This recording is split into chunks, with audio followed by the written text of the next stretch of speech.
Le Nouvel An chinois est une période de célébration et de réunion familiale. Pour Jin Zhaoyu, une Chinoise vivant en Finlande, c'est son vœu le plus cher. Ce qui me manque le plus, c'est ma famille. Ma mère et ma jeune sœur me manquent. C'est la 3e année que nous passons le Nouvel An séparés.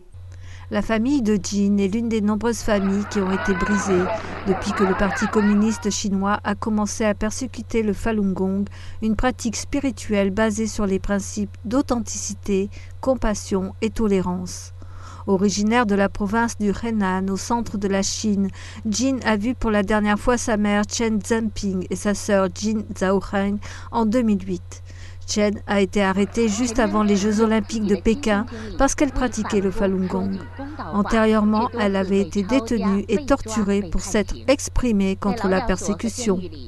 Ma mère ne peut plus mâcher, se nourrit seulement d'aliments liquides. Elle a perdu toutes ses dents après que la police ait tenté de la nourrir de force alors qu'elle menait une grève de la faim en guise de protestation dans un camp de travaux forcés.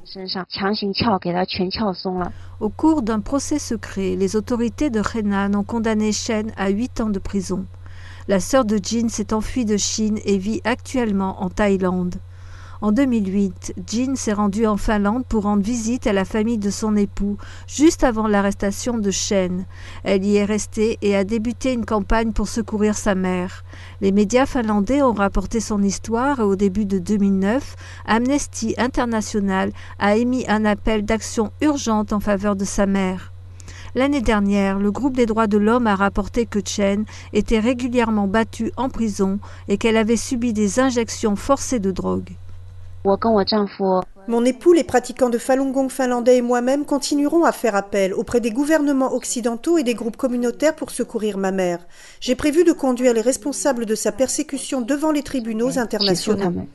Selon le Centre d'information de Falun Dafa, groupement des droits de l'homme, on estime que des centaines de milliers de pratiquants de Falun Gong sont emprisonnés.